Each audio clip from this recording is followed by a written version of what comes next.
Halo generasi smart, pada video pembelajaran ekonomi kali ini kita akan membahas tentang jurnal umum dengan tujuan pembelajaran yaitu menjelaskan pengertian jurnal, prinsip dasar membuat jurnal, dan mengetahui cara pengisian transaksi ke dalam jurnal umum. Bersama saya Kasmawati, yuk simak video ini sampai selesai.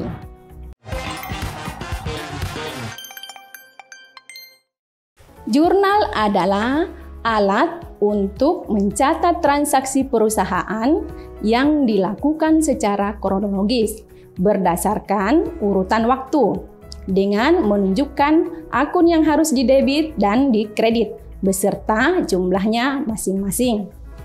Prinsip dasar membuat jurnal umum. Dalam membuat jurnal umum ada beberapa prinsip dasar yang perlu diperhatikan, yaitu pertama, melakukan pengidentifikasian bukti transaksi keuangan yang dilakukan perusahaan. Contohnya, dari bukti transaksi antara lain faktur, kwitansi, nota, memo, dan sebagainya. Yang kedua, menentukan akun apa saja yang terpengaruh dengan transaksi yang terjadi dan menggolongkannya dalam jenis harta, utang, ataukah modal. Yang ketiga, menetapkan penambahan atau pengurangan terhadap akun yang terkait dengan transaksi yang dilakukan. Yang keempat, menetapkan untuk mendebit atau mengkredit akun yang terkait dengan transaksi yang terjadi. Nah, selanjutnya, bentuk kolom jurnal umum bisa dilihat di gambar. Ada nama perusahaan, jurnal umum, kemudian periodenya. Di kolom-kolomnya ada tanggal, keterangan, referensi, debit, dan kredit. Kemudian di atasnya ada halaman. Ya, jadi ada judul, kemudian halaman jurnal, diisi tahun dan bulan transaksi, tanggal transaksi, kemudian akun yang didebit itu merapat ke kiri, dan akun kredit itu menjorok ke kanan.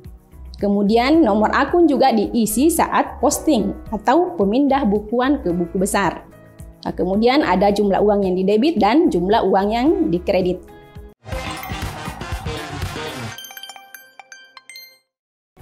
Selanjutnya kita akan latihan soal. Yang pertama, pada tanggal 1 Januari tahun 2020, Tuan Pajar menyetorkan uang tunai sebanyak 8 juta rupiah untuk memulai usahanya yang diberi nama Bengkel Pajar sebagai modal awal. Nah, berdasarkan transaksi ini kita akan analisis Tuan Pajar menyetorkan uang tunai, berarti kasnya bertambah. Kas bertambah berarti di debit. Kemudian modalnya juga bertambah. Modal kalau bertambah itu di kredit. Maka di kolom jurnal umum itu kas pada modal.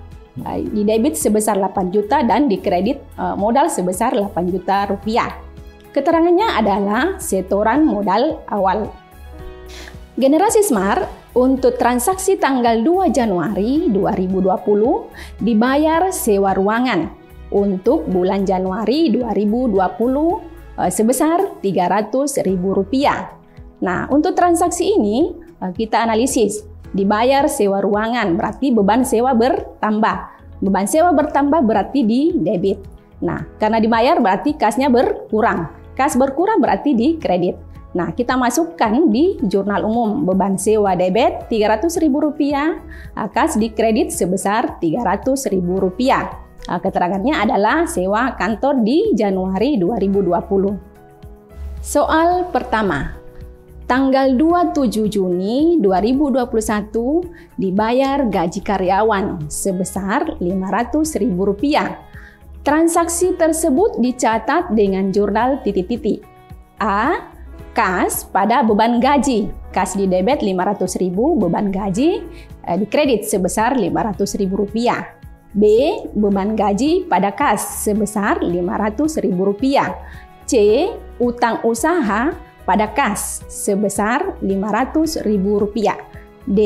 Pendapatan pada kas Rp500.000. Pilihan yang terakhir adalah E, kas pada pendapatan sebesar Rp500.000. Nah, untuk soal ini generasi smart, kita analisis dibayar gaji karyawan, berarti beban gaji ya di debit, kemudian kasnya di kredit.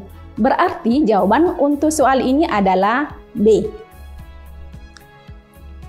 Soal kedua. Sebuah perusahaan mencatat transaksi dengan jurnal berikut.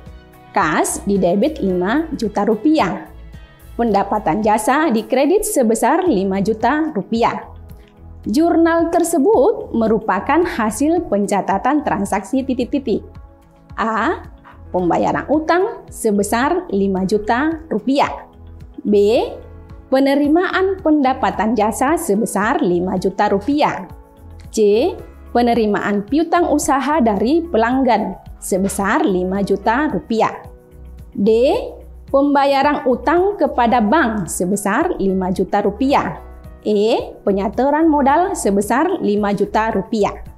Nah, untuk transaksi ini kita analisis kas di debit, berarti kas kita menerima ya uang berasal dari pendapatan jasa. Berarti untuk soal ini jawabannya adalah B. Penerimaan pendapatan jasa sebesar Rp5 juta. Soal ketiga. Jurnal untuk mencatat transaksi penerimaan setoran modal dari pemilik berupa kas sebesar Rp10 juta, yaitu A. Utang usaha, debit, dan kas di kredit sebesar Rp10 juta. B. Kas di debit dan pendapatan di kredit sebesar Rp10 juta. Kemudian C. Pendapatan di debit dan beban di kredit sebesar Rp10 juta. D. Modal di debit dan kas di kredit sebesar Rp10 juta. E. Kas di debit dan modal di kredit sebesar Rp10 juta. Nah, generasi smart untuk jawaban ini, jawabannya adalah E, yaitu kas di debit dan modal di kredit sebesar Rp10 juta.